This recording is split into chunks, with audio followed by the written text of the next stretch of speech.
অমলবাবু একটি ছবি 20% ক্ষতিতে বিক্রি করেন, কিন্তু আরো 200 টাকা বেশি দামে বিক্রি করলে 5% লাভ করতেন।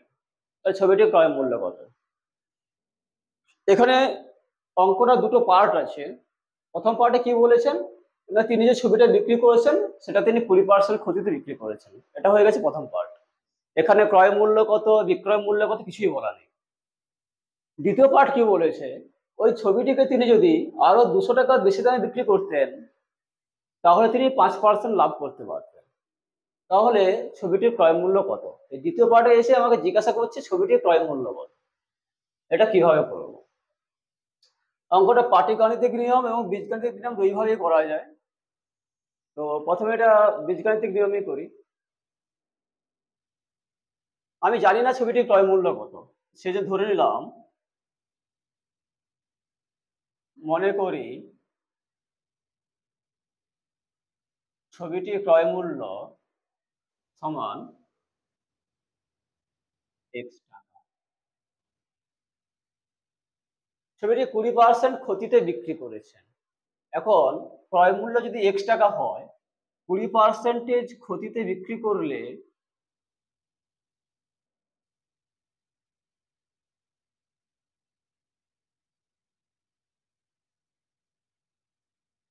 বিক্রি মূল্য কত হবে?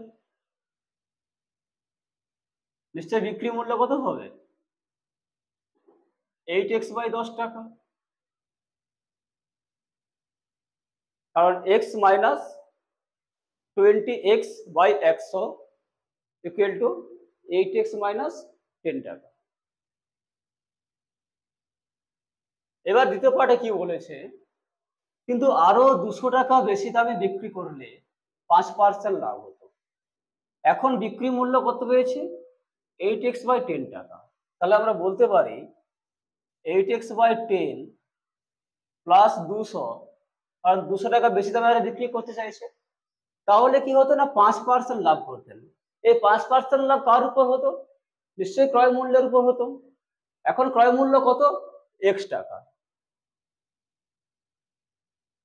কি বলছেন না, 5% লাভ করতে পারতেন। তাহলে x প্লাস 5x/100।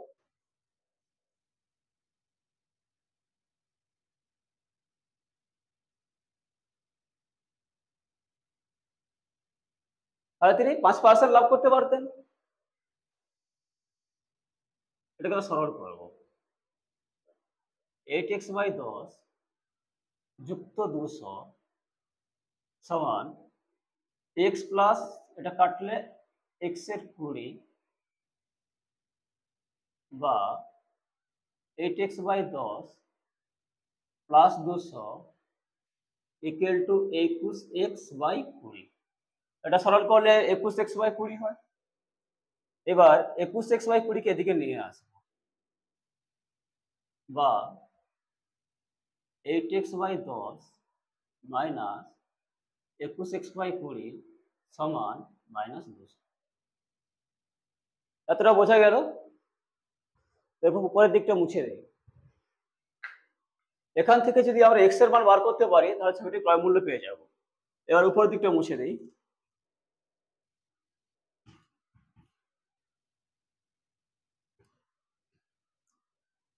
লসাগু কত হবে এ দুটো থেকে? লসাগু হবে 20। 8 দুগুণে 16x মাইনাস 21x সমান কত হচ্ছে? -200, বা -5x ইকুয়াল টু -200 ইন্টু 20, বা 5x ইকুয়াল টু 200 ইন্টু 20। এটা মুছে দিই।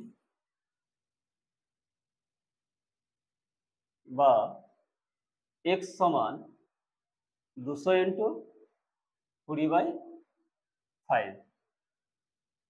অতএব x সমান 5×4=20 ইন্টু 200 সমান 800 টাকা। তাহলে ছবিটির ক্রয় মূল্য কত ছিল? 800 টাকা।